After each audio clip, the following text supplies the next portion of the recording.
It's Chris Jenkins with Charlotte Vibe, joined by Josh Klein. That's me. The Riot Report, and today he's joining me for our day after thought on the Green Bay Packers and the Carolina Panthers, Panthers were victorious yesterday, so good. Our chances for the playoffs are getting closer and closer, but first thing I'm going to talk about is not so much sports related, even though it's the owner of the team, which is Jerry Richardson's announcing that he is going to sell the team. And the only things that I'm going to talk about with this is we don't know who they're going to sell it to. Diddy threw his name in the hat yesterday. That's interesting. That's entertaining. To me, the funniest thing he talked about was the North Carolina Panthers. Sure. Just if I can make my professional opinion here, yeah. Diddy is not buying the Carolina Panthers. So if you are hoping for, mo money, mo problems at halftime, and it's just not going to happen. He had a nice sheen going from all the Ciroc that he had been drinking before. Yeah, he was feeling good. And Diddy is not buying the Carolina Panthers. Okay, Bruton Smith. Bruton Smith, maybe. Oh, see, now you're getting more into an area where people might be buying the team. Right. Diddy's on this side, not buying the team. Bruton Smith's on this side, might be buying the team.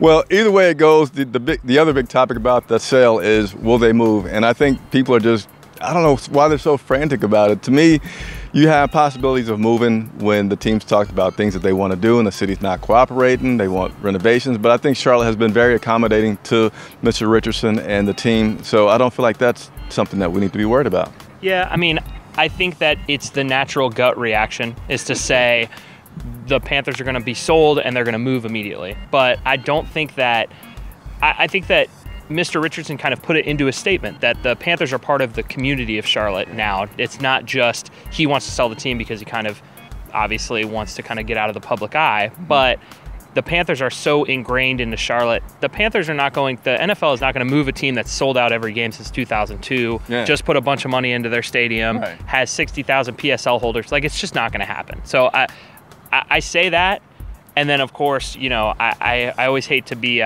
you don't want to be wrong? Yeah, well, I hate being wrong, that's for sure. Ask my wife. I do not like being wrong. But I hate to be so, exact, like they are not going to move from Charlotte. But in my opinion, I don't think that they're going to move from Charlotte. Just like it's also my opinion that I don't think that Diddy's going to buy the team. Diddy may buy the team, and if he does, personally, Diddy, I take it all back. You're the best. Hey, we're allowed to have opinions, right? Yeah, exactly. So let's talk about some game action. We had two guys on the offensive side that are still doing pretty good. I say still, that are just doing great. Greg Olsen coming back yesterday, leading in targets. Christian McCaffrey. If you watched the video yesterday, my math was wrong right after the game. I said about 150 yards. That was just me eyeballing it. It was closer to 130 yards. But Josh, Greg Olsen. Close to 150. I think so. Closer to 150 than closer to 0. I agree. Come back on more often, man, please. See, I'm here for you. I'm trying to make you look good. So I'll say the dumb stuff. Okay. And then you say you're the smart one on the show. I'll okay? take it. I'll yeah, take absolutely. It. But about Greg and Christian, you want to talk about those two guys? Yeah, for sure. So Greg Olsen yesterday kind of had that vintage Greg Olsen game that we were hoping he was going to have against Minnesota, right? So maybe it took him 60 minutes to get his feet back under him, but he was really, 9 catches, 116 yards, his first 100-yard game since week 5 of last season, and the most catches since that same game. And he said after the game that he kind of just, once he and Cam had that first catch, they kind of got rolling. And he got that catch early, real early. Absolutely. And they did something a little early to get him involved, say just nothing crazy, just something short, easy, kind of get his first hit in, get his first catch in. And once he did get rolling, he was vintage Greg Olsen. That's the Greg Olsen that has gone to the Pro Bowl, that has had 3 straight 1,000-yard seasons. Yeah. I think that if you're going to see this from Greg Olsen for the rest of the season, Panthers offense is a whole different story. Yeah. Same thing with Christian McCaffrey. They've been doing it all season. They line him up all over the field.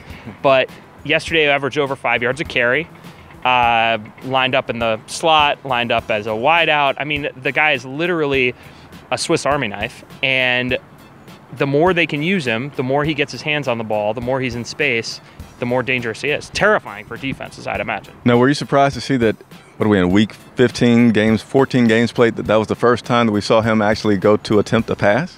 Well, yeah, I wish, those are kind of one of those things where it's like, ooh, I'd love to see McCaffrey throw a pass. You know what I think we all want to see is Julius Peppers lined up as a wideout in red zone, right? How many games do we have to get to before Peppers lines up? Maybe it's like wild card playoff game or like NFC Championship game. Like, how many games do the Panthers have to play before Peppers gets out there as a wideout? So do I have you on record as predicting that we're going to make it to the NFC Championship? No, you have me on record as predicting that I want to see Julius Peppers line up at a wideout. I like you guys. Got to have some fun while we're doing this, man.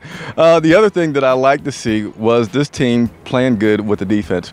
Exciting them and igniting them. And one of the things that have stuck out is I remember I talked to James Bradbury after last week, and he said, man, I didn't think I was going to get an interception all season, and now he has back-to-back interceptions along with Daryl Worley. Yeah, we were just in the press conference with Steve Wilkes, and he was saying that Daryl Worley, the way that he practices so hard that it's starting to turn over and translate into the games. And we're starting to see that mindset from the safeties, from the secondary, from the corners to go out there and get the ball. They had their hands on the ball a fair amount during the first 12, 13 games of the season. They just weren't finishing the plays. But this week against Green Bay and last week against Minnesota, they were finishing. Worley goes up, he gets his hands on the ball. When he comes down, that's a catch, it's an interception.